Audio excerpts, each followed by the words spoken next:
So, what we're going to do is we are going to make a tier list. There's a couple ways we could do things. I could do a Mechanica matchups, and I'll probably just do the standard tier list. Depends on how long this takes. If it gets to around 2:30, I'll probably... I'm expecting this only to take like 30-45 minutes. So, it's been approaching 2 years now. Yeah, we're approaching 2 years. There was 1 year, and now we're coming up here. ARMS has changed a lot in those this year and a half. I was thinking about getting this game today. Was wondering what button versus motion controls. Both are really good. Button controls are a lot more comfortable and approachable, and they're very easy to learn. Motion controls are a little trickier to learn, but they're definitely very good. Like, both of them are really good controls. And you can genuinely have fun with this game both ways. Right now, the competitive scene of ARMS is surrounded, or primarily, motion control, or the competitive scene of ARMS in North America is primarily controller. But there's a lot of actual motion control users in the community of ARMS. Right now, one of the best players in the scene is a motion controls user. So you can definitely make either way work. The only control method that I say is going to be a challenge to make work is single Joy-Con. And that's because it has very uncomfortable, awkward buttons, and yeah, it's not really well designed to do that kind of... It's designed to be something that you can quickly make work. It's not designed to be actually good. It's the only control method that isn't designed to be actually good. Oh, and GameCube controller.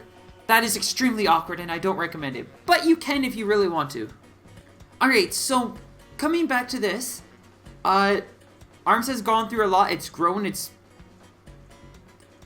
taken me a very long time. I'm actually not too big of a fan of tier lists. They're cool. I do like looking at them, but I also am somebody who looks at them. I'm like, sorry, it's kind of cool, but I like worlds where you can look at every character and be like, I see potential in all of them. All the characters on this list, I see potential. I can see players doing well. I've seen players do well with characters like Misango. I've seen players do well with Mechanica. Oh gee, I wonder who I saw well do that. I've seen players do well with Lola Pop, Springman, Ninjara, Min, all of them. So how ARMS works is it's got... The tier list kind of works in two different ways. So, as a lot of people know, ARMS is very customizable. It's a custom scene. You've got the character and the arms they equip. So what that basically means is, while certain arms work better on certain characters, overall, you could have any arm work on any character. So what makes each character unique is their movement. So when we're doing this tier list, we are ranking the character's movement and defensive abilities. Things like armor, speed, jumping ability, ability to hover, special extra abilities such as Dragon Arm or Deflects. That's what we're really looking at here. We're not looking at Min. It uses Roaster really well. We're not looking at that because Roaster isn't Min. Min is just the movement. Roaster would be its own high tier arm that just works well on everybody. So without that, we're just gonna go through the character list. As we see here, we've got Springman going next to Ribbon Girl, then Ninjara, Master Mummy. We're just gonna kind of flow through that and just put them in. And we'll see how the tier list kind of develops from there. So, starting off, we've got Springman. Springman's a pretty solid, reliable, basic character. He's got decent movement. He's got Deflect. We're gonna start by putting him in the A tier. He's a well-performing character. He does well in a lot of the scene. He's had good results over the last while. Pretty consistent. Does have a couple of flaws. We'll get more onto that later. But right now, we'll put him in the A list. Following it up, we've got Ribbon Girl. Ribbon Girl is a very mobile character, very hard to hit. Utilizes a lot of decent abilities that can just make her a very effective character. I'm gonna put her down at C. No, C. So she's a good character, but a lot of what she takes advantage of is impatience in player. Her kit is good, but there's a lot of ways that a lot of high performing players generally can work around her strengths and put her in bad positions. We do have a few Ribbon Girls who play right now, but in terms of... Okay, this is another thing I should probably bring up. We're putting characters on the tier list based on how they've also performed overall in the last while. Like what they're doing, how things are going for them. So Ribbon Girl, she kind of has a couple of good things going for her, but overall, we haven't seen any good results. I feel she's pretty exploitable. Definitely a C tier character. Ninjara, easy. He's fast. He's really hard to hit. His teleport is actually really effective. So when Ninjara shields, if you hit him while he's shielding, most characters, it'll just bounce off them. He teleports. And that's detrimental. But it's also a massive boon, because that allows you to do things that in certain situations where nobody else would be able to do. Your opponent throws out a rush, and you immediately teleport right out, and you get an easy punish. Works out super well, and can make Ninjara extremely dominant. Basically, if we're going to go on flat details, he's Springman but better. He doesn't have to worry, he's not pressured into leaning into deflects, he just has really good movement. His air dodge is far more effective. It's also a teleport, so that just works well for him. If you're looking into timing out, his grab actually takes a lot longer. So it's also a very taunting grab, and it feels really bad. So you can actually tilt players with Ninjara's grab, where you can't really do that with Springman's. We're currently seeing Ku, one of the best Ninjaras in the world, definitely has proven that Ninjara's like really good. Ripa continues to demonstrate Ninjara's effectiveness. I'm only going to put 3 characters into S tier, but if I was to put another character into S tier, it would be Ninjara. As far as I'm concerned, Ninjara is right on the cusp of being an S tier character. Just needs a little bit more proving to really demonstrate his worth. Next up is Master Mummy. So this is going to be... This character's a little interesting. He's pretty slow. He's heavy. He's got a shield heal that most people don't utilize. But he does have a couple of big boons to him in the fact that he has the largest girth in the game, along with a couple other characters. Hello there. And he also has the longest holding charge. So he can wait things out very effectively. He's a very good character for just controlling your area, controlling your zone. If he gets momentum, he's usually extremely intimidating. Because he's one of the few characters that can shield in your face and you're immediately at extreme conflict.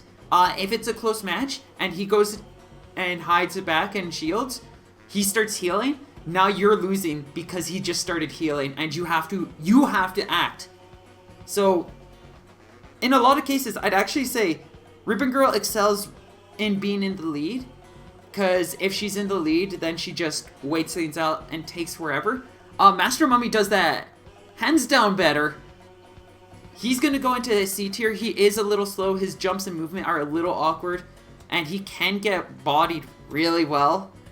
But I'm probably going to say he's very likely the best C tier that I'm going to put on the list. He's a very good character. Like, one of his other biggest things is the fact that he has the strongest grab for 200 damage. He's a really good character in competitive scene. not so much casual but competitive, because he has the threat of some really scary options. His options are just terrifying for anybody who's playing against him. If you're pressured, if you feel pressured to do something, he can wait things out because he's got a really long charge.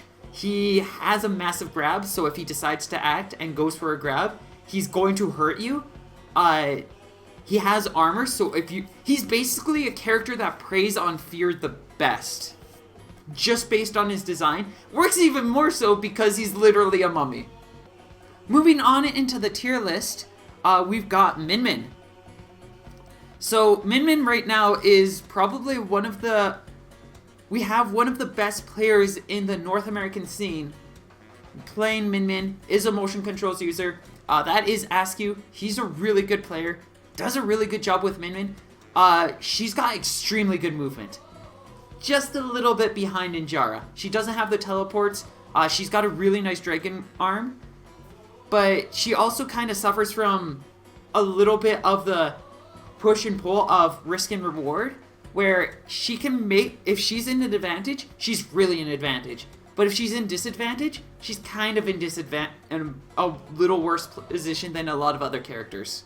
That said, her movement makes it so she can very effectively quickly get out of those bad situations and put herself back into an advantage state. She's going to be an A tier. Right behind Ninjara. She's not as close, but she's pretty close to being an S tier character, I'd say. She also suffers from smallest girth, but once again, going into the double-edged blade, smallest girth also means it's the easiest for you to sneak around your opponent's attacks and get those pokes in. Especially coupled up with the fact that she is extremely fast, she can get out of the way of so many things and just get quick pokes, quick punishes, and you would not be ready for those. Alright, so Mechanica is she's garbage. She only lame losers play her. Wario, he mains Mechanica, you know, kind of thing. She smells. She looks like a domino.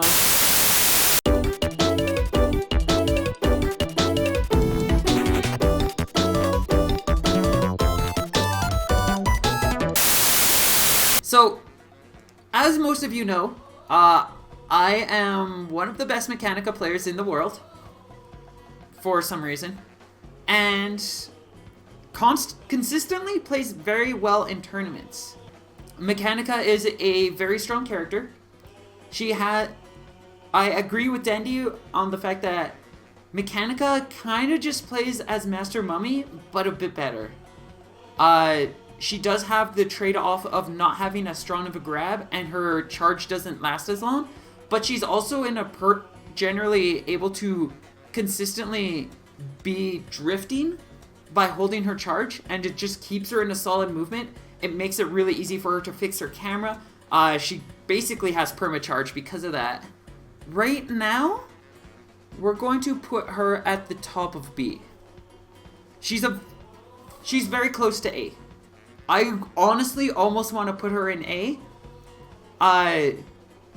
We'll get to that again in a moment, because we're going to do something else shortly after this.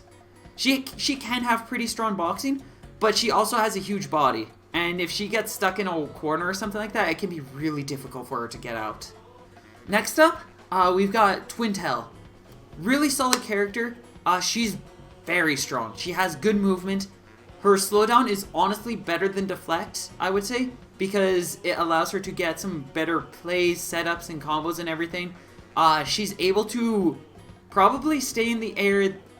She's one of the characters that can stay in the air for a very long time without putting herself in risk. Mechanica kind of can do that. I'm starting to experiment a bit with that myself, but it's a little difficult still. She also has a very small size, and she can get out of things very easily. Easily an A tier character. Next up, we've got Byte Barq. Now, this character, if I were to say what I see in potential, he's a high tier A, or he's a mid or high A. He is a very interesting character in the fact that Byte Barq has a long list of strengths. He's got deflect, he's got an additional partner, he can do unblockables, he can have height advantage, he can basically have permacharge while getting deflect, which is something that characters like Springman can't do unless they're low on health. But he's also pretty full of disadvantages. He's slow, his arms aren't that big.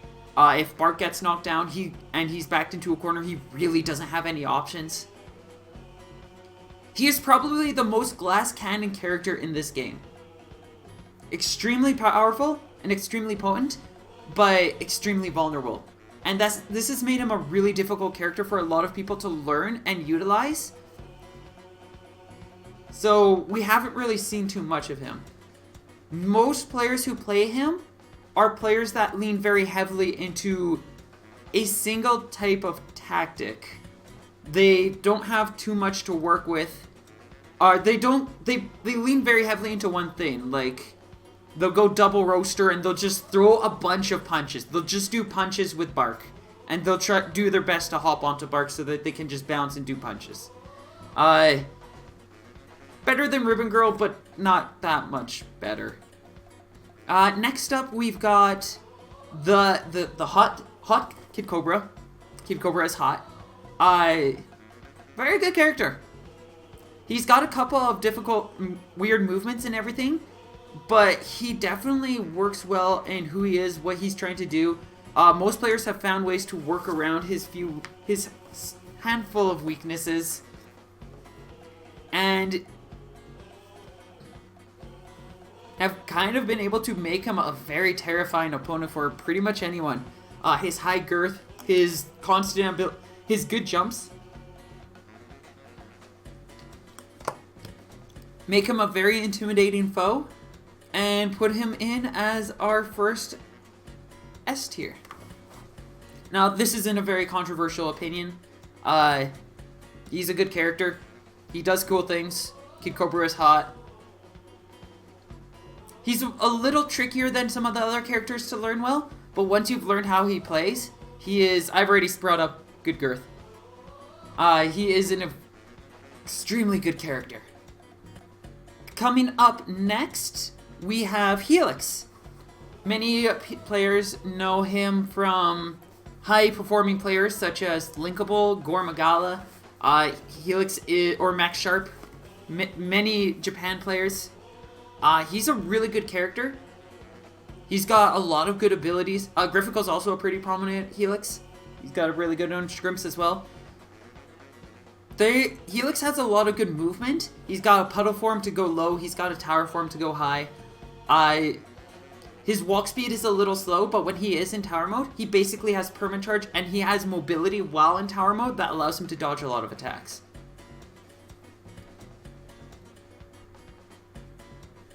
I might be putting him there based on my own personal experience in that I feel like Mechanica is actually advantaged against Helix. But I'm going to put him just below Mechanica here, in the fact that he is a really good character and he has a lot of strengths.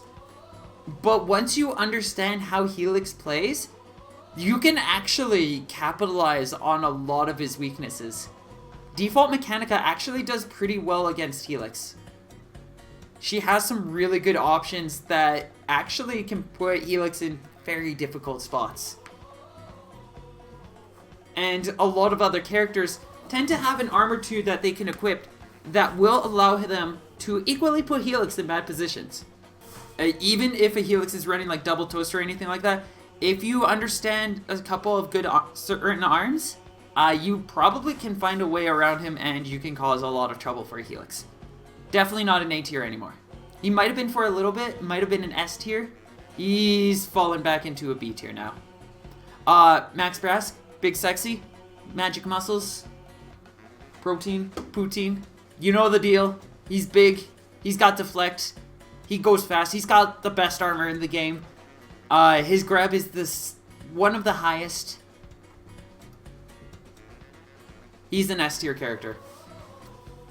He does have an issue of when I'd say he struggles a little bit more than Min Min when he is in a disadvantaged state.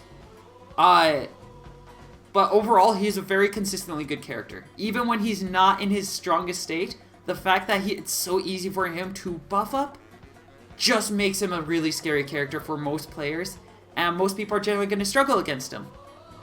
He struggles the least with most matchups. Lola Pop is another character that is played by one of the best players in North America right now, Twintelle. This player, though, is a control user. Stylo also in chat, another really prominent Lola Pop user. Very good character. I could call out every single name through Hammer, and well, Hammer playing Spring right now. Anyways, but Gilly also has a decent level, but I could keep calling out names for all these characters, but that's just gonna take forever. Lola Pop has a lot of good opportunities, some good abilities. She can get locked into things a little hard though. You have to be careful, and a lot of the problem with Lola is that a lot of her options are kind of very risky in the fact that you can go for them, but if your opponent is aware that you're going to make a certain decision, you're probably going to get punished for it. She's a character where if you read your opponent, you are going to be terrifying. If your opponent reads you, you are going to be a crushed little pancake of clown and candy. She basically lives and dies on good reads. Yeah, you can't shield parry, so you have to also be able to be very patient. Like, she's got some really good options, but she can easily get overwhelmed by so many things. So I'm going to put her...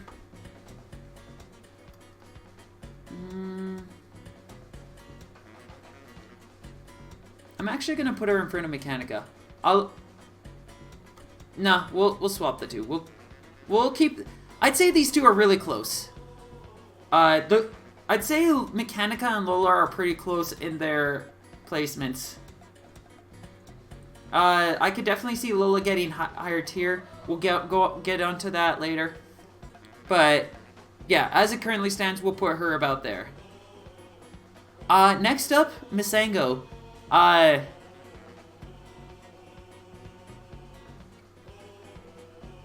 He's a really cool character.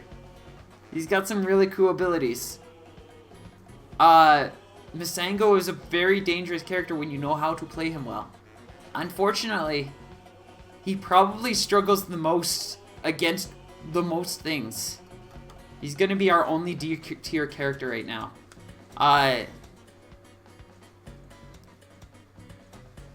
The only characters that he really does well against is characters that give him space. If you're not giving him space, he's probably not going to do too well.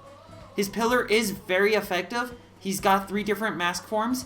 Most of them make him very slow, except blue mask, which makes him really fast, but you can still catch him during that.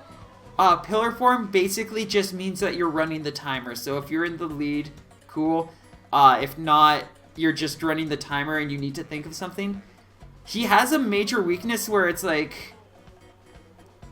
even with pillar, like you go in, set up a red mask with the pillar, and then you go to grab it. Your opponent throws out a homie, and before you even get to fully equip the red mask, if you haven't chosen to attack, you put on the red mask, you get knocked down by the homie, and you lose your red mask. It's painful. It's difficult. Misango definitely... I can see him one day being a lot better, but right now, he's just got... He needs somebody who really understands how he works. Next up, we're going to move over to Springtron. Now, Springtron is most people generally see him right now as a worse Springman. He's a little bit slower. He has to really rely a lot more heavily on EMP. He's a very difficult character to do pretty well right now. People are still trying to figure him out. I'm going to put him at the lowest of B. Now, the reason for this is because he's starting to show a little bit potential. He's got a couple of players who are pretty good with him right now. Gilly's done a good job. Busta's done a pretty good job. Incredible Mez is definitely another one. And a couple of these players are looking to try to make a pretty good push in refining Springtron in the future. I'll probably be pushing him myself a bit. But unfortunately, like, while some people say that he is the biggest glass cannon in this game, I'd still say Byte Barq is a much bigger glass cannon. Because Springtron, even in his weakened state, while it's not as... he can use Deflect well enough to do mind games. He can use it well enough to catch his opponent off guard, land a popper, and then get EMP, and is able to carry on. He's not great right now, but he can do well. Final character, Coyle. She can levitate. She gets 3 arms. While she is always light and she doesn't have deflect, you can barely keep up with her. She does a lot of camera stuff. Dart Remix is a really good example of what you can do with her that few other characters can with Dragon mix-ups and unblockable setups. Coyle's definitely the character that overall will probably be the most strongest. There are ways to counter her. There's a lot of strategies, approaches that you can do that can help you out with her. That said, same with any other character. But overall, I think she's the most consistent character. And I know a lot of people put Max Brass as the top. I'm putting Coyle as the top. She's a very strong character overall. We haven't seen her perform as well in tournaments. I always make the joke that Mechanica places better than Coyle. That's a lot of because the scene is still really small, so it's hard for us to get a lot of the bigger players who might be like masterful Coyles, like Dart, or players like, I can't remember his name because I'm a terrible person, but the STL, Dr. Coyle, Style is probably going to jump in and call me a complete moron and correct me right away. Dastardly, thank you, Gilly. Dastardly's another really prominent one. Chateau's a really good example of a Coyle. Coyle's extremely good. I definitely would say better than Max Brass. She has far more opportunities. You can be a lot more creative with Coyle than you can Max Brass. So with that, we've got our tier list for arms right now. How I see things, what I feel about all this. Yeah, thank you, Stylo. Overall, most characters are pretty good place. Like, even the lower tier characters are doing some good work. Well, Master Mummy's the only character that's in the lower tier that's doing any work, and that is huge shout out to Dendy, who is one of the coolest Master Mummies out there. All of them are genuinely really cool, though. Now, we'll do a mental screen cap of this and make note of it. But we're gonna do something else here too. So I've made the prediction video talking about how I see things growing, how I see things changing, what ARMS is going to look like in the coming year, and maybe in the future. So we're gonna start off by making a couple of changes. First off, we're gonna look at Springman again. We saw him at the start. We thought he was cool. He did good. I'm just gonna put him right there. He's gonna be less prominent. He's got decent movement. That's about all he's really got going for him. He's got permacharge, so he can be spammy and everything. But Springtron kind of does that better when you know how to use him. Speaking of Springtron, we're gonna move Springtron from here to about... We'll put him here. He's gonna do leaps and bounds. Once players learn how to properly utilize wind element arms or do really good setups for getting free EMPs, Springtron's gonna be really scary.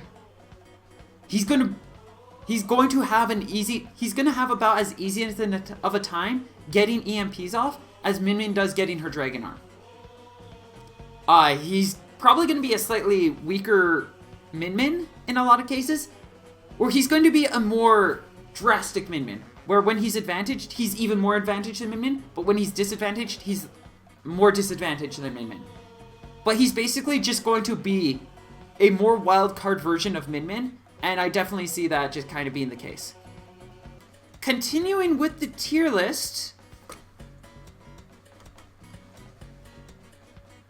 we'll put Mechanica here. I'm definitely working on a couple of things. Goof is going to continue demonstrating how effective Mechanica is. I think Mechanica is going to start becoming, might become a little more relevant. If I can work on her, if I can get things fixed up with her, I've got a couple of new strategies and ideas, and I'm just working out a lot of ideas. I think Mechanica can definitely be an A tier.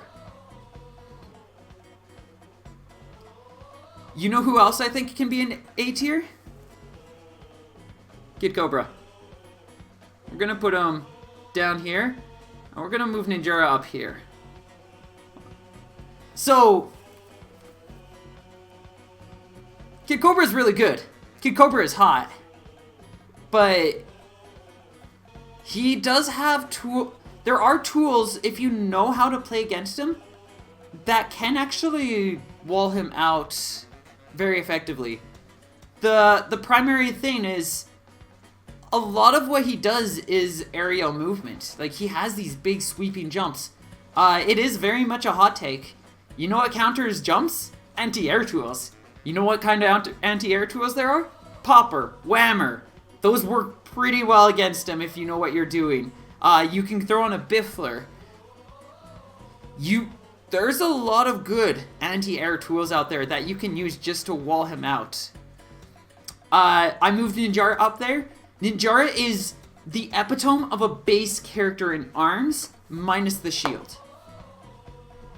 And honestly, the more I see of ARMS, the more I feel like I'm going to see Ninjaras turn their opinion from the shield to being a deficit to a massive advantage.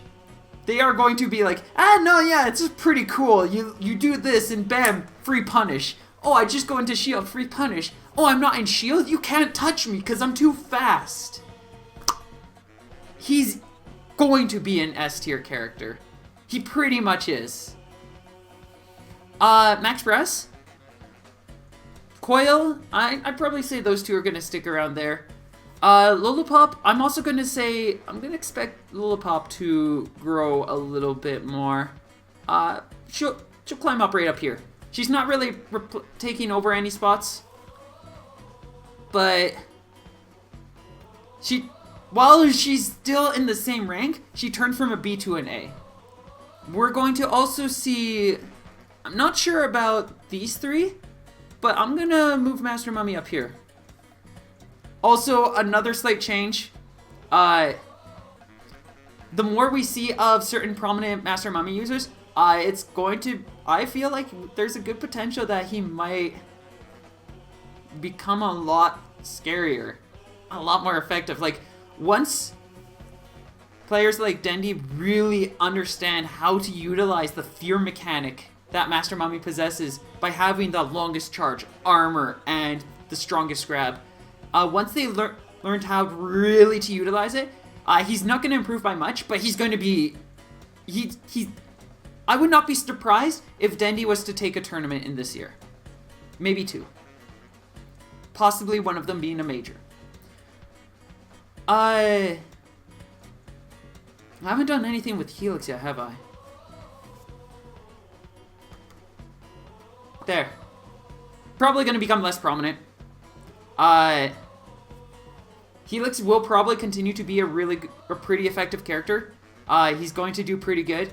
I feel like he's going to be a little less effective overall. The more time people have to play against Helix, the more people are going to understand him. And he's got some very awkward weaknesses that can be capitalized on. He's kind of like Coyle in the way that people are complaining about how Coyle changes the game. Helix has been changing the game since the game started. By the way, you lost the game. And people have slowly been getting used to him. He's easier to punish than Dr. Coyle by a landslide. So he's going to be good. He's still good. He can still do good things. But I'm going to put him behind Master Mummy for now. Twintelle, I think she's in a good place. I kind of want to do something with her. I don't know what. Twintelle's just going to continue to be prominent. You'll notice that there's a lot more A tiers all of a sudden. That's because I feel like everybody's just going to be really good. Every character's going to be really good. Characters are generally going to... People who are playing ARMS, new people who get into ARMS, we're going to see a lot of new cool stuff. There's going to be a lot of growth for a lot of characters. One of the main reasons why Byte Barq, Ribbon Girl, and Misango are going to stay low is because they either don't have a prominent player to help them grow, or they have players that are working with them, but those players aren't really exploring the character's capabilities in a way that allows the character to grow. I honestly am extremely tempted to move Springman behind Master Mummy. We're going to leave it though. I think that I've already upset enough people with my predictions on tier list, but yeah, I think this would be about where I feel like it's going to be. Byte Barq is, yeah, he's the biggest glass cannon. He's got good advantages, and he can be really good, but he struggles so much against so many things.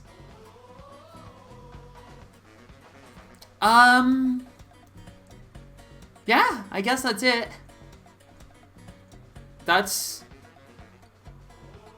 We've seen my prediction, or what I see for how things are right now, and here's my prediction for 2019.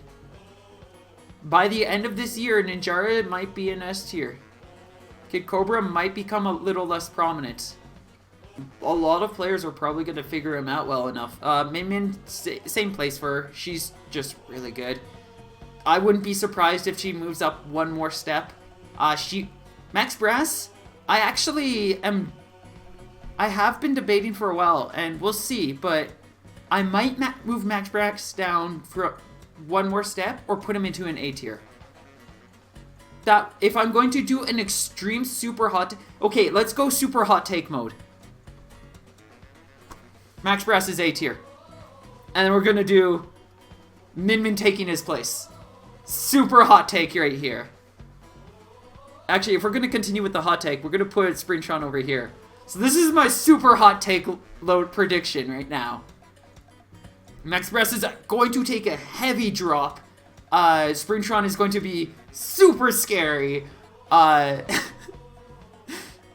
is no way this is happening, but this is like a super hot take right here. And now if we want to do our meme take, we'll just do this. We'll put Mechanica up here. We'll put Springtron up here. King Cobra can be a B because he's got sunglasses. Springman is an F. Misango is a C. Master Mummy, A tier. And wait, we'll put Helix here. We'll put that there. There you go. Share this one. This is the true tier list right here. This is the true. Actually, wait. No, I like Coyle up there. This is the true tier list. This is ARMS 2030 right here. When we are done with ARMS and moving on to ARMS 2, this is going to be what the final tier list looks like.